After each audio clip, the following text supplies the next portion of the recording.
Estimados líderes, saudações. Sejam bem-vindos a mais uma edição do nosso podcast Chá de Coaching e Liderança. Ambiente este em que os líderes conectam-se, partilham e juntos crescem. Este programa, em formato de podcast, inspira-se na abordagem de gestão por competências chá, C de conhecimento, H de habilidades e A de atitudes.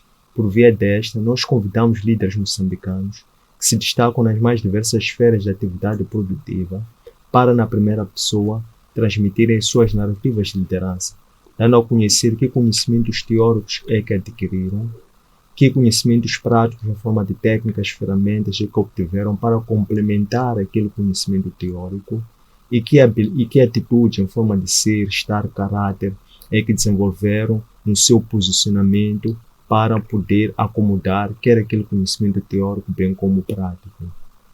É assim que a nossa ambição subsume-se em contribuir para o desenvolvimento de uma comunidade moçambicana de líderes que sejam conscientes, responsáveis e empáticos, conscientes de que são líderes e também conscientes de que possuem um conhecimento instrumental para a liderança, responsáveis sobre a necessidade de serem praticantes de boas práticas para poderem influenciar positivamente os seus liderados, e líderes sejam empáticos quer com as causas que defendem, bem como empáticos uns com os outros.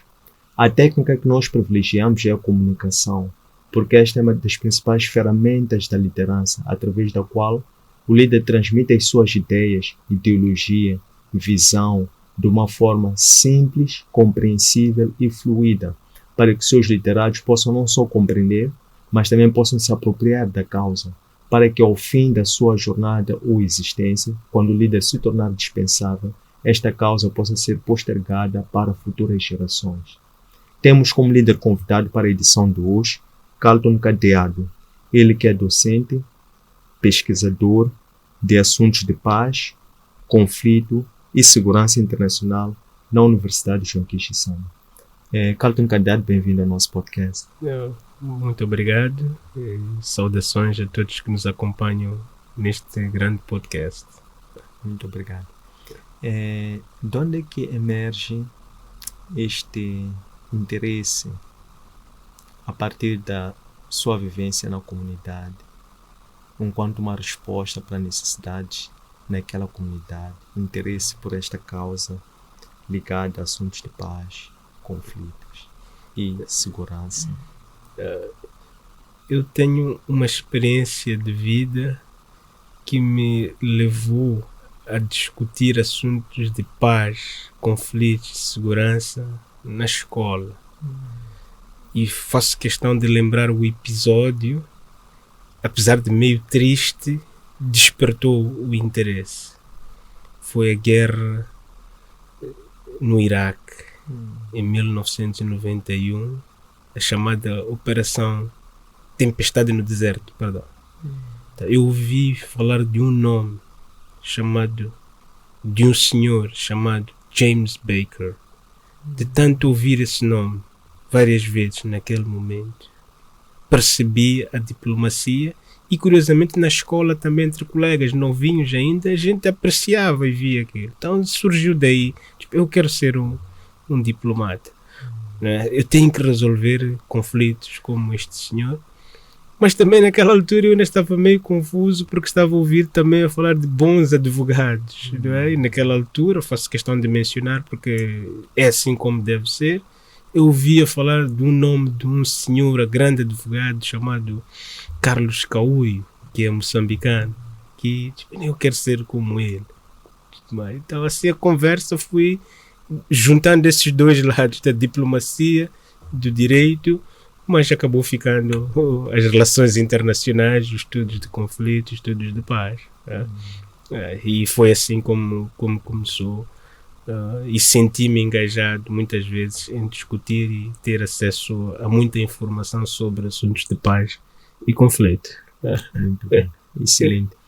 E se recuar um pouco antes deste episódio, evento a nível do ambiente acadêmico, talvez na primeira infância ou na juventude, na fase pré-universitária, haverá lá algum resquício, algum episódio de ausência, digamos, de paz ou instabilidade, algum fenômeno tenha presenciado que, de certa forma, ligado a esta experiência, fez com que aqui amadurecesse este interesse? Não, honestamente, não. Porque, para ser preciso, é mesmo naquele momento de 91 que eu tomo este contacto consciente. Porque eu vejo muitas vezes as pessoas dizem, eu já nasci com esse bichinho, eu já nasci com essa coisa, já está no meu ADN. Eu não vou a esse ponto porque nunca fiz um estudo de mim próprio para chegar a isso, mas lembro-me vivamente, não é, desse marco de 1991. Antes disso, discutir assuntos de paz, conflitos, liderança, se você me perguntar hoje o que me encontra, né, sem pestanejar, eu vou lhe falar da minha mãe. A minha mãe marcou-me e continua a marcar até hoje na minha vida sobre assuntos de paz, conflito e até sobretudo de liderança, que é o tema que eu acho que devo vos felicitar por escolherem bem para fazer causas movimentarem-se para o lado de solução de problemas, né? Porque minha mãe, na minha vida, é um exemplo de liderança e sempre que posso faço questão de mencionar isso enquanto ela é viva, mas não só para todo mundo, mas para ela própria. Quando eu falo com ela e converso com ela, sinto isto. Agora, naquela altura, né, lembro-me de uma vez, né, que quase tivemos um assalto em casa. Imagina mãe e filhos só em casa naquela altura, porque o pai saiu para ir trabalhar e à noite, isso, né? Se formos para juntar a ideia de paz, isso. Foi de madrugada isso, alguém que está a tocar a campainha de madrugada, incessantemente, né? A mãe com 2 filhos, a primeira coisa que ela se preocupou era proteger os filhos dela, não é? Se formos para aí, é o tal exemplo de procura de demonstração de liderança, não é? Para a proteção dos seus e para resolver um problema que era um problema naquela altura. Sabíamos que haviam assaltos e por aí adiante. Não eram coisas muito grandes, mas o pouco que acontecia era perigoso e uma mãe sempre defende os seus. Né? Então, isso é uma das coisas que eu coloco e serei sempre, vamos dizer, justo em relação à minha mãe, a reconhecer a importância dela na minha vida e do meu irmão também para assuntos de liderança. Interessante. Quais são assim os traços antropológicos que uma mulher transporta que são relevantes para tornar este assunto de gestão de conflitos, liderança, mais tangíveis, sobretudo num contexto africano em que a mulher não é envolvida em ambientes formais? Aos poucos é verdade que há um esforço palpável, mas o que é que se pode fazer mais aproveitando esses traços biológicos da mulher? Isso é interessante, porque na minha história de vida, né, eu cresci com a minha mãe e com o meu irmão. Né? Os meus pais, por causa do trabalho, ele saía muito. Né? Depois, no fim, os meus pais se divorciaram e a minha mãe assumiu o papel de mãe e pai. Não é? Nesse papel, minha mãe, como protetora, primeiro, via-se claramente que o traço biológico, o traço, depois podemos juntar o traço cultural, mas também o momento, o contexto. Era preciso ela ser forte para poder cuidar de 2 jovens, 2 meninos, não é? Que eram o meu irmão e eu, naquele contexto de dificuldades. Estamos a falar da época de 1980 até o princípio de 90, não é? Quem viveu naquela altura sabia o quão era difícil nós termos acesso a muitas coisas. Então, ver aquele tipo de engajamento da minha mãe, E a forma como ela colocava os assuntos, quer para o meu irmão, quer para mim, com um nível de transparência que era fenomenal. Só para você ter uma dimensão. Naquela altura, minha mãe dizia sempre que, olha, a televisão fica no quarto. E o quarto era o quarto onde o meu irmão e eu ficávamos.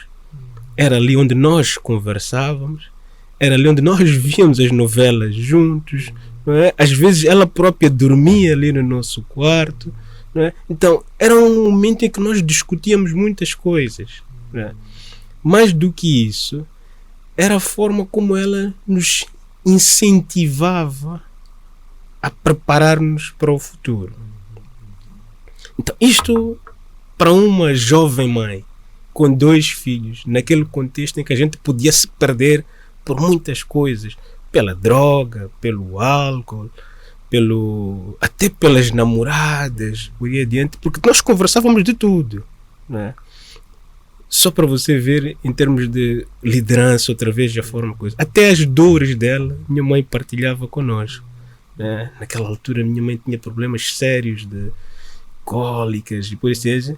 Éramos nós, o meu irmão e eu, que levávamos aqueles sacos de água quente para pôr na barriga dela, para ajudar a atenuar a dor e tudo mais. Mas tudo isso feito num ambiente de nós os 3, de comunicação.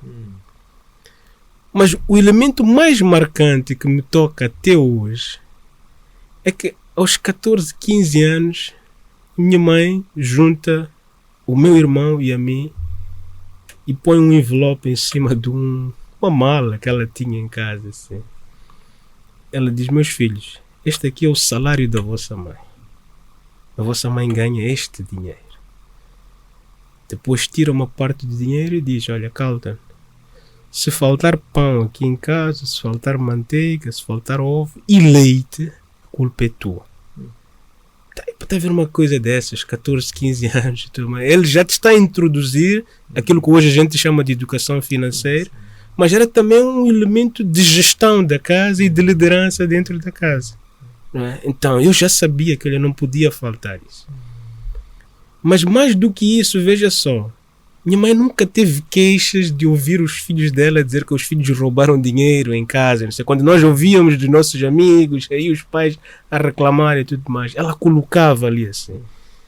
Então, é um exercício de transparência que eu fui vendo com a minha mãe, que faço questão de reproduzir hoje. Esse é o elemento fundamental que eu olho e que me inspira e faço questão de dizer. Para além disso, a minha mãe dizia-nos, Carlton, Camilo, o meu irmão, e você vai me perguntar, você nem sequer disse o nome da sua mãe, do seu irmão. O meu irmão chamava-se Camilo, Helder Camilo, a minha mãe chama-se Filomena Salvador, não é? Então, minha mãe dizia, companheiro, você tem que pagar água, você tem que pagar luz. Né? Então, a gente já sabia que tínhamos as responsabilidades por cumprir. E eu, por ser o mais velho, então, tinha a responsabilidade de lidar com estas coisas. Então, fui pegando isso, assumindo essa responsabilidade, tomando decisões até dentro de casa. Uma das decisões que até eu próprio rio às vezes com isso é que ao mostrar-nos o salário, né? Minha mãe às vezes dizia, olha, guarda esse dinheiro. Né? Eu escondia o dinheiro. Às vezes ela dizia-me, Carlton, eu preciso de dinheiro. Eu dizia, não tenho dinheiro. Então ela dizia, mas como é que você não tem dinheiro? O dinheiro é meu. Eu disse, não, a partir do momento que tu me deste o dinheiro para eu fazer a gestão do dinheiro, esse dinheiro, eu é que sei o que eu vou fazer.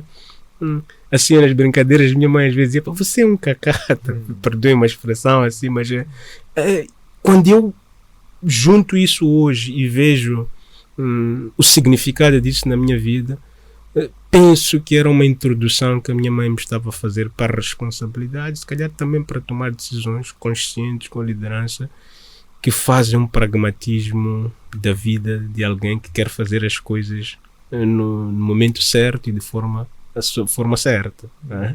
Então, isto aqui, muito para falar do contexto.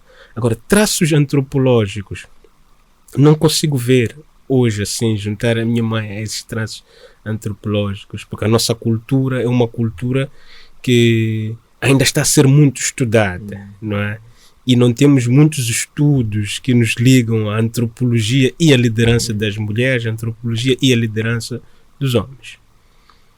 Ainda assim, nós podemos dizer que na nossa cultura, nossas tradições, as mães são de facto as primeiras líderes que lidam com a formatação do ser de uma criança.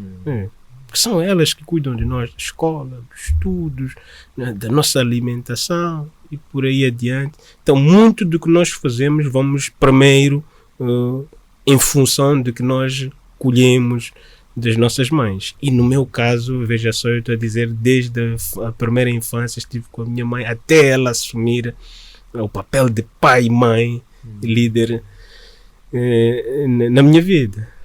Então, se ela estiver a ver isso aí, peço que seja tomado isso como uma homenagem à minha mãe enquanto ela ainda está aqui, porque acho que parte do que eu sou hoje e parte significativa é muito a dever ao que a minha mãe coloca como líder, neste caso. Porque o nosso foco aqui é a conversa da liderança, de líder, né? Então, se você me perguntar qual é o modelo de liderança, o exemplo de líder na minha vida, para além do James Baker, que eu falei aqui, do Carlos Cauí, que eu queria ser advogado, o primeiro líder na minha vida é, sem dúvida, a minha mãe.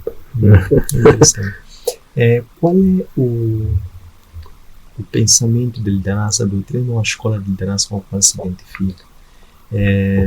Já trouxe aqui algumas referências, mas para aquilo que é a liderança que está de uma forma consciente a exercer nos dias de hoje, que escola de liderança é esta? Vamos lá fazer uma coisa. Na introdução que você fez, que eu acho que é bem poderosa, e devo lhe dar os parabéns, né? Você fala de um diferencial que é muito importante. Se hoje me perguntar outra vez sobre o consciente e tudo mais, é de viajar lá para outros mundos que os livros nos falam, os livros nos dizem. E vou me esquecer outra vez, como às vezes me esqueço quando estamos no mundo da discussão, do debate académico, destes exemplos, como é o caso da minha mãe, que é um caso de liderança.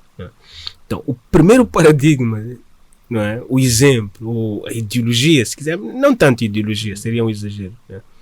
Para mim deve ser a minha mãe. Não é? Essa é a escola, se quisermos dizer. Um dia vamos estudar isso e vermos a coisa.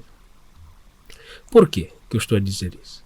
É que agora também faço questão de trazer aqui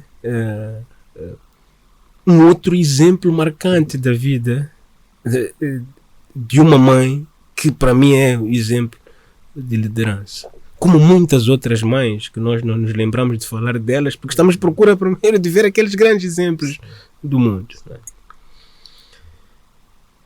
Em 1991, 92 primeiro, eu tive um acidente que me obrigou a ficar hospitalizado por quase um mês no hospital.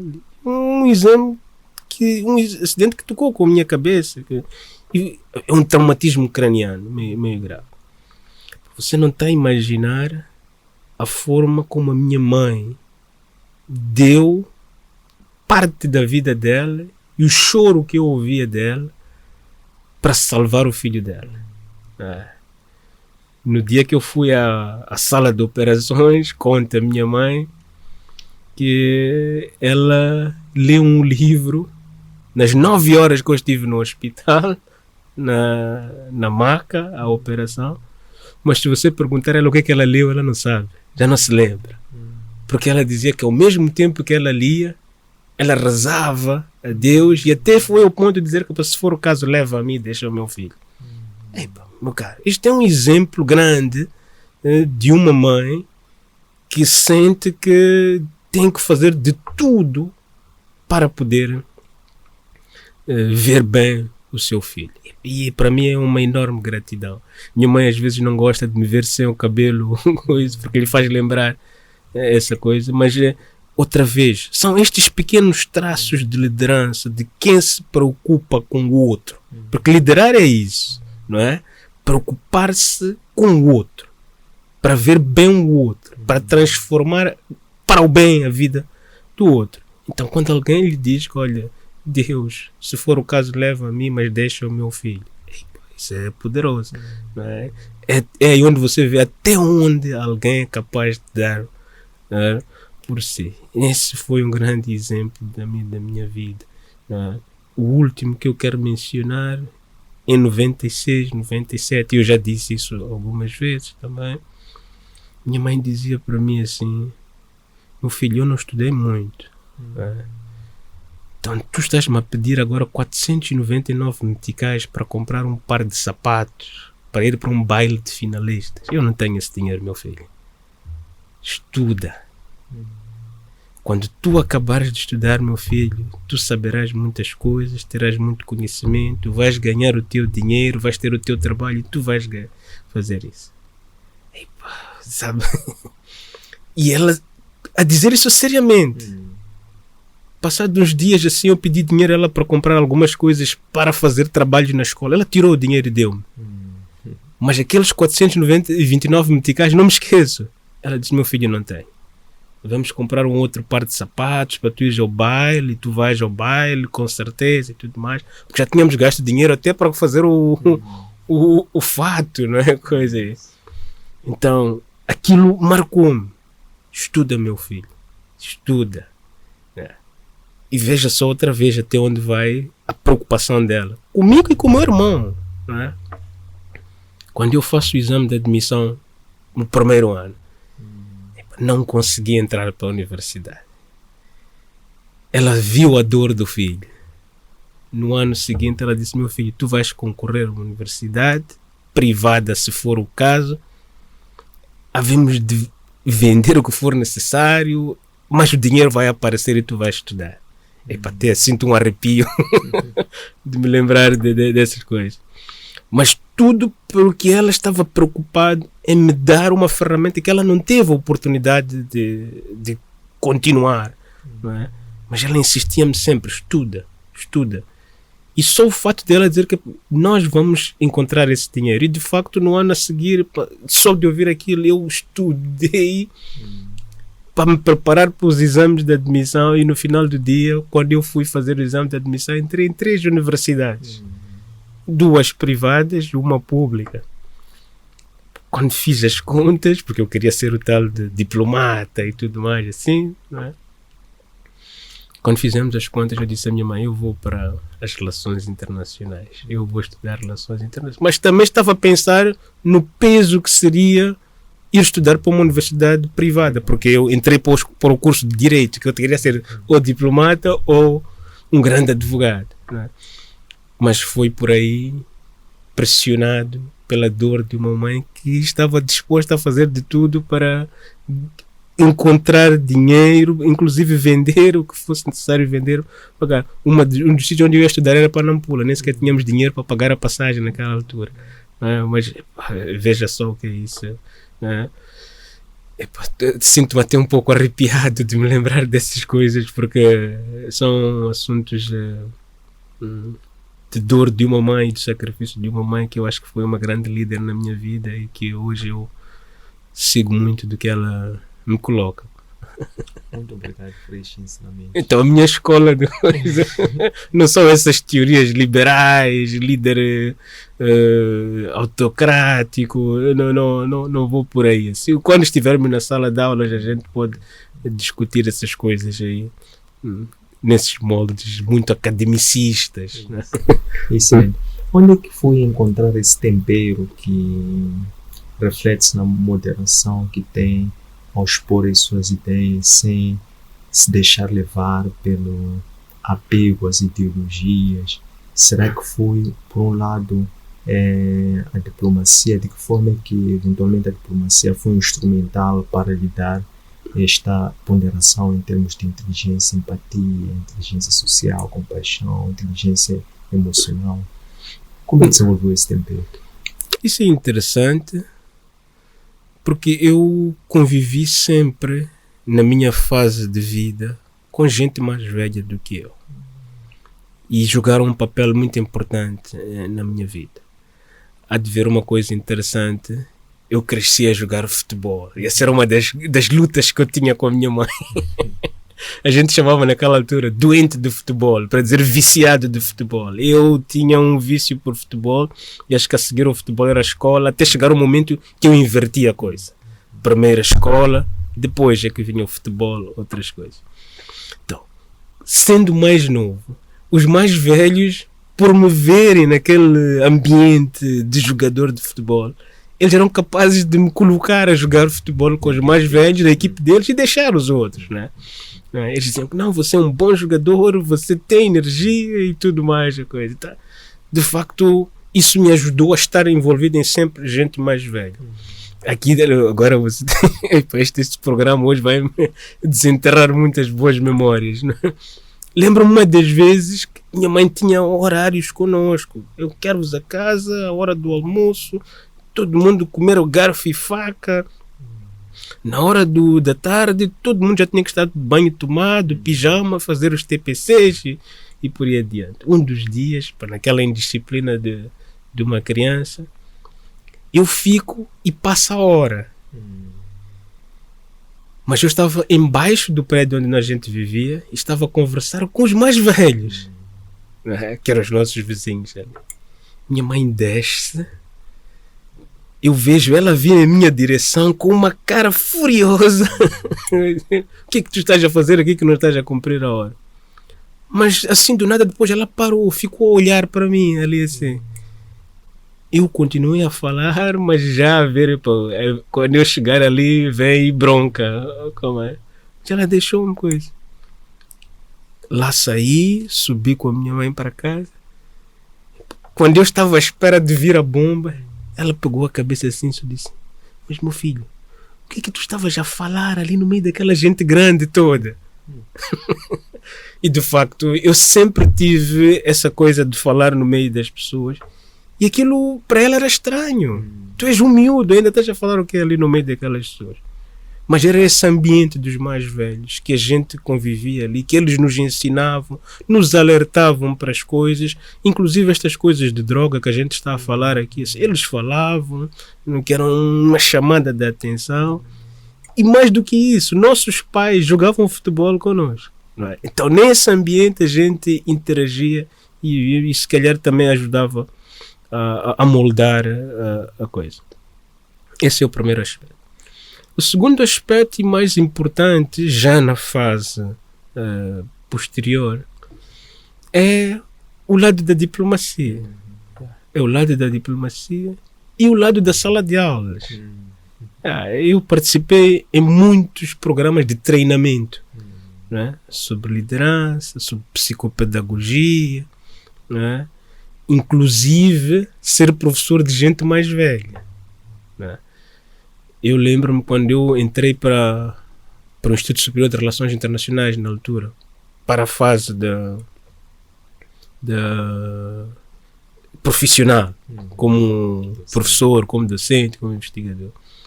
Uma das perguntas que me foi colocada na entrevista foi isso mesmo. Imagina que você tenha um problema com um estudante ou com uma estudante. Como é que você resolve? Na entrevista eu disse não.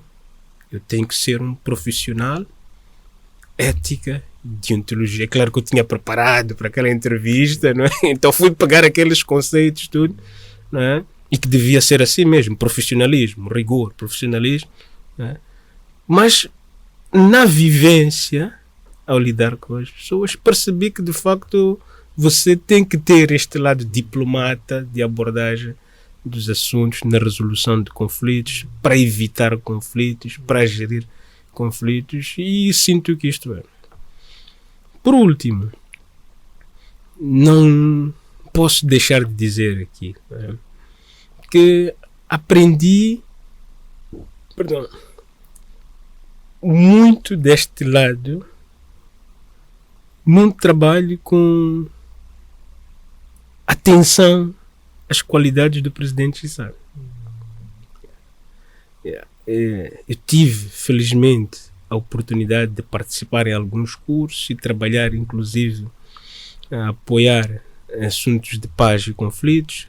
Aliás, ele é o patrono da universidade onde eu trabalho, né?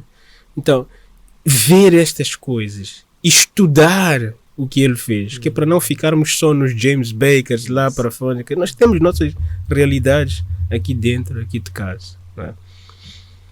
Isto já acontece no momento consciente em que eu sou professor de estudos de paz e conflito. Então seria um contrassenso você ensinar uma coisa e fazer outra coisa. Mas atenção, há vezes que a realidade lhe desafia e que você depois pergunta, mas eu que sou professor de conflitos, como é que eu estou a fazer isto? Porque ninguém é perfeito. Né? Há momentos que a gente sai dos carris, vamos até contra as nossas convicções, contra as coisas que nós ensinamos. Mas o mais importante não é pensar que nós não podemos falhar, é saber reconhecer depois que eu falhei disto, porque você tem consciência, você ensina e faz as coisas para as pessoas saberem que você estudou conflito, paz, então seja exemplo, não é disso. Aí vem a importância do meu irmão na vida também. Por causa desse elemento de transparência que a gente fazia com minha mãe, na gestão das contas. De gestão das contas, na comunicação e por aí adiante. O meu irmão tinha um estilo de vida que era muito mais deixa as coisas acontecer, vai devagar. Quando eu não, tenho que dedicar muito tempo, tenho que me esforçar, tenho que trabalhar duro e inteligentemente. O meu irmão era tudo na calma. Mas um dos dias que depois virou uma coisa normal na nossa vida, sobretudo quando nós começamos a viver sozinhos. Não é? Essa é outra coisa que a minha mãe nos colocou. O meu irmão e eu, no final do ano, sempre era assim. Ele sentava de um lado, eu sentava do outro lado. Ele dizia assim, olha, diz lá tudo de errado que eu fiz, mas diz uma coisa boa só que eu fiz neste ano.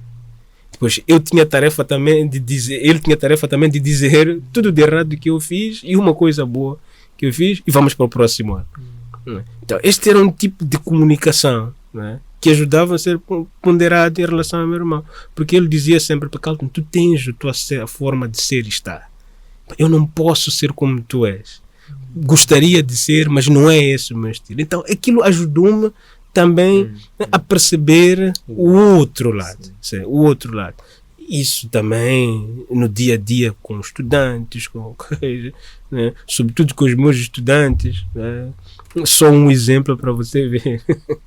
Um dia eu chego na sala de aula, eu estive a preparar a minha aula durante a madrugada, a ouvir música de Pavarotti. Mas eu chego na escola, os estudantes estão a entrar, estão num carro, estão a escutar uma música muito agitada.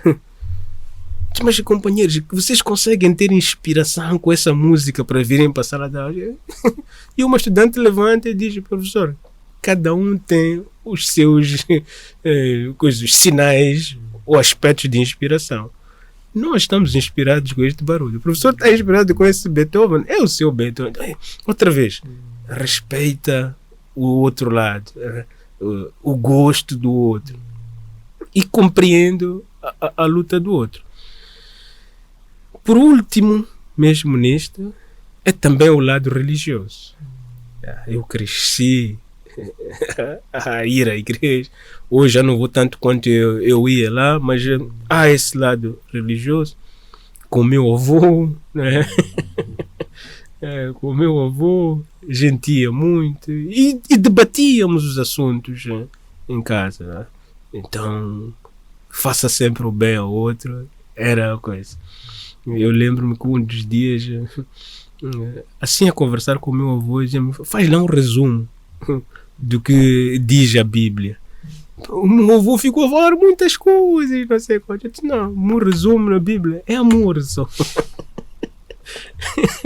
Então, isso ajudou também a moldar esse lado de pensar no outro e fazer as coisas com ponderação e moderação até onde eu posso. Interessante. Como é que define a sua missão de vida e como é que materializa através do seu trabalho, da sua arte? A minha missão de vida é servir. Eu acho que é isso mesmo, servir. Algumas vezes acho que acaba até prejudicando a mim, e a minha esposa diz muito isso, né? A minha esposa diz isso, os meus estudantes também já me disseram isso, o senhor trabalha demais, e está-se a sacrificar às vezes a si próprio. Eu sinto isso. Essa é a minha missão.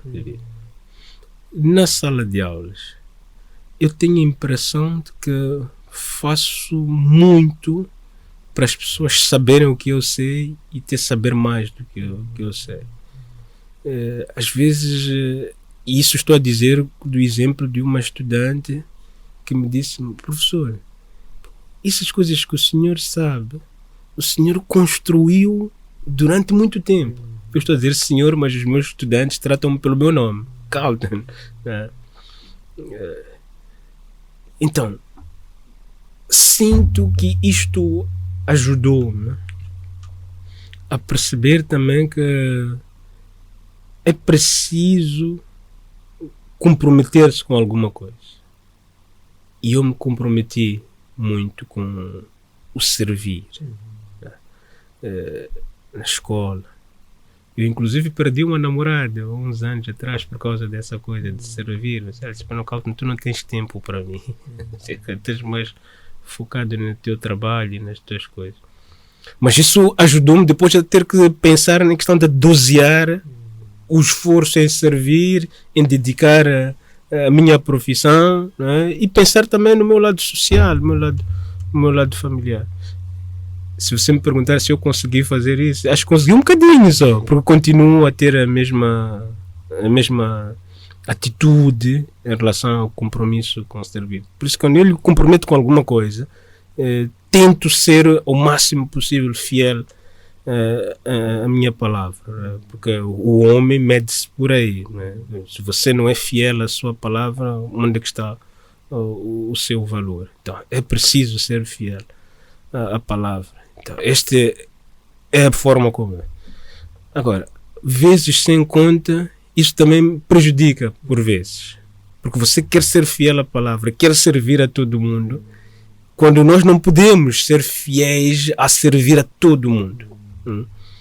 A professora Iraê dizia uma vez: Carlton, você não pode abraçar o mundo com as duas mãos. Como quem diz que você quer abraçar a todo mundo para resolver o problema de todo mundo. E isso o que vai lhe dar? Vai lhe dar problemas, vai lhe dar stress. Então você que tem que saber dosear até onde pode ir. E quando não pode, não tenha dificuldade de dizer que não posso. Não é? Não pode, tenha a coragem, a frontalidade de dizer que olha, eu não posso. Não é? Porque às vezes nós queremos fazer tudo. E isso é parte do nosso lado, da nossa cultura africana. Não podemos dizer não. Não, mas os outros, você tem que saber respeitar o não do outro. Né? Aliás, mesmo para as crianças, está aí, a minha mãe disse: meu filho, não te posso dar os sapatos de 429 meticais. Claro que doeu naquela altura, mas hoje percebo, né, que aquele não era um não ofensivo, era um não necessário. Mas nós aqui temos muitas vezes medo de dizer não. Como é que ele vai me ver? Como é que ele vai sentir isso? Não. Felizmente eu tive a oportunidade de estar exposto aos ambientes internacionais também. Aqueles companheiros, quando não pode, não pode. Né? Vamos viver a vida, e está aí. E você percebe que esta pessoa não está a fazer isso por maldade. Né? Então, mas nós ainda temos muita dificuldade, porque a nossa cultura ainda não chegou a esses níveis. Interessante. Por último, porque o tempo já vai assim ao seu termo, gostávamos de compreender como é que o líder Carlton prepara-se quando está no seu reduto final, né? Como é que se concentra, como é que se como é que se trabalha a si próprio para depois poder servir aos outros, do seu ponto de vista psicológico, emocional, espiritual e físico. Eu faço muito exercício. Como eu disse, eu joguei futebol. Então, o desporto para mim faz parte da minha vida. Joguei futebol, hoje já não posso jogar futebol como quero, porque a visibilidade já não é a mesma e preciso mesmo dos óculos Eu sinto diferença das vezes que eu tentei jogar futebol na idade em que eu tenho agora, não é? E já não tenho a mesma energia que eu tinha naquela altura, mas descobri uma paixão pela natação, não é? E faço muitas caminhadas, não é? Tanto é que eu digo aos meus filhos também, companheiro, isso é um bocadinho agressivo, mas eu digo, companheiro, aqui na minha casa não fica ninguém que não faz desporto. E eles já sabem, olha, o pai, e eu tenho que ser exemplo outra vez, veja só. Eles vão a natação, vão nadar, mas algumas vezes contra gosto, mas eles, papai foi nadar, não, eu também vou. Papai foi fazer caminhada, eu vou fazer caminhada. A minha esposa também é uma pessoa que gosta muito de desporto, não é? Faz exercícios, caminhadas, corta. Isso ajuda muito, não é? Mesmo no tempo de escola, quando eu estava a estudar, eu era um estudioso de toda hora dos livros, toda hora a lidar com a pesquisa e investigação, mas quando havia dias de jogar futebol, eu ia jogar futebol. E ajudava isso a relaxar, a desanuviar, até coisa.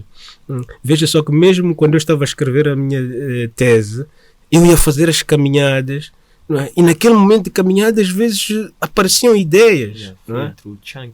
Exato. Então isso ajuda muito. Primeiro exercício. E eu recomendo às pessoas, façamos hoje na atualidade, sobretudo com essas doenças que a gente anda a apanhar aí por causa de como é que chama isto? Do sedentarismo. A gente quer apanhar chapa, descer aqui para entrar aqui. Não podemos caminhar 2 metros, não é? A gente quer fazer tudo sentado e tudo, mas não. É preciso fazer isso. E eu faço muito exercícios, preparo muito assim. E às vezes também o lado familiar. Não é? Esse é um lado muito bom. Não é? Tenho uma família, felizmente, eles me compreendem. Tenho muitas ausências de trabalho, às vezes não quero comprometer o trabalho porque tenho que servir, mas tenho que me comprometer também a estar com a minha família. E veja só, uma das vezes o meu filho com 3 anos, não é? Ele dizia, pai, conta lá histórias para eu dormir. E eu tinha que contar as histórias para dormir.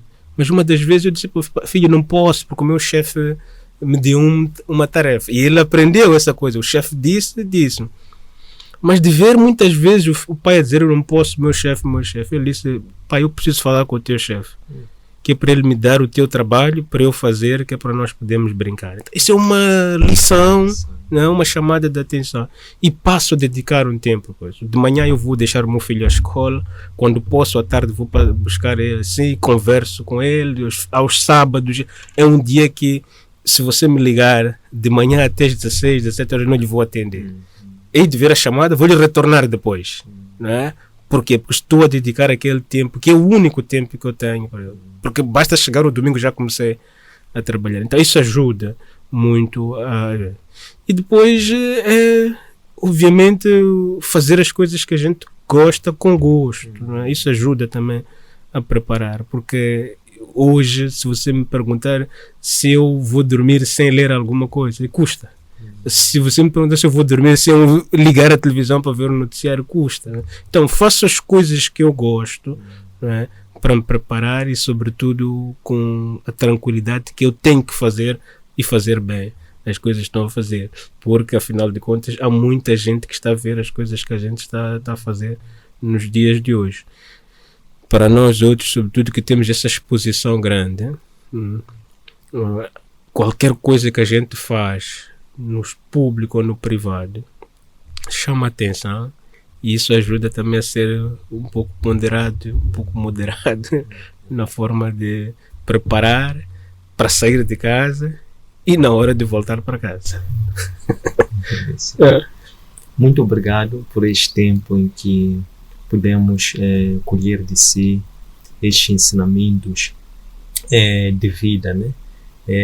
Não como normativos, mas como inspirações, que nós vamos conservar com muito gosto, e desejamos assim, neste mesmo âmbito, muito bom ânimo, que o Criador continue a suscitar-lhe estes ambientes de inspiração e de fazer sempre coisas que ama e de estar sempre envolvido e rodeado de pessoas também que lhe fazem muito bem. Agradeço imenso. Acho que essas são palavras outra vez muito poderosas, tanto quanto as que você começou esse programa. Acho que ganhei o dia hoje com esta conversa, que eu acho que é fantástica e também ajuda-me um pouco a lembrar bons momentos de vivências, sobretudo quando falo da minha mãe, às vezes até me emociono. E muito obrigado. Obrigado. Estas lições encontram depositadas em nossos arquivos digitais, nossa página de Facebook, YouTube e Instagram, Antônio Sende LDA, nosso aplicativo para plataformas Android, Elo-App, e nosso webpage www.academiaservo.com. Espero que gostem, um abraço de luz e até breve.